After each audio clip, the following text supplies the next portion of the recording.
Have you settled for good enough? I have lots of times. We love good enough because it's comfortable, it's familiar, and it doesn't take any extra effort. But good enough is a trap, and God doesn't want you to stay there.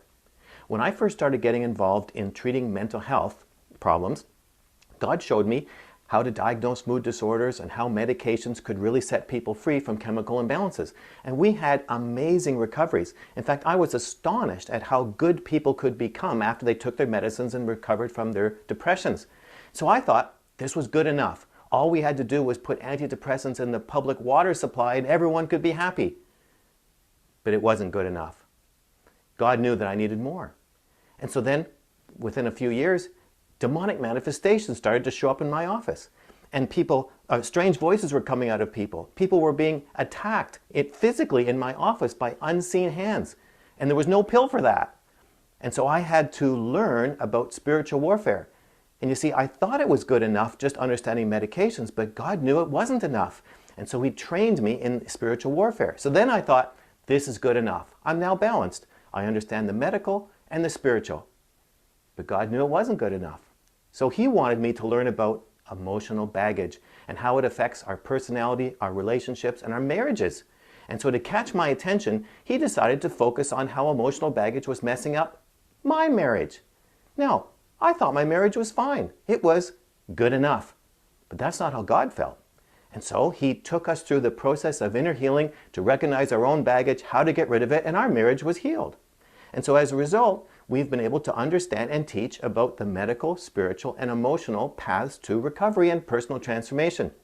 So now that launched us into the ministry we're in now, where we teach transformation seminars all over the world. But you know what the #1 objection is to hosting a transformation seminar or even attending one? We're good enough. We don't need that. We're fine just the way we are. We don't want to put any extra effort into our emotional health. And you know, in the church I go to, back in the 80s when I first moved here, we had a group of about 95. We paid the bills. We were comfortable. It was good enough. But God didn't think so.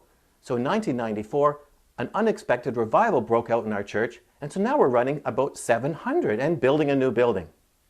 So the lesson is, don't settle for good enough. God doesn't want you to settle for good enough. You will never achieve your potential in God if you settle for good enough.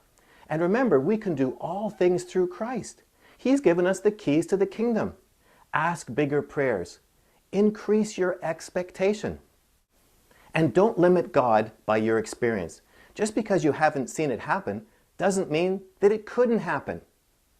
So to live a transformed life, you need to stop accepting good enough and allow God to stretch you. Now I want to hear from you. How has God surprised you by taking you beyond good enough? Just leave your comments in the box below. And if this is your first visit here, you need to get my free self-assessment guide. And to do that, just subscribe to my weekly email newsletter by filling out the subscription form right there. And I'll talk to you again next week. But this week, don't settle for good enough.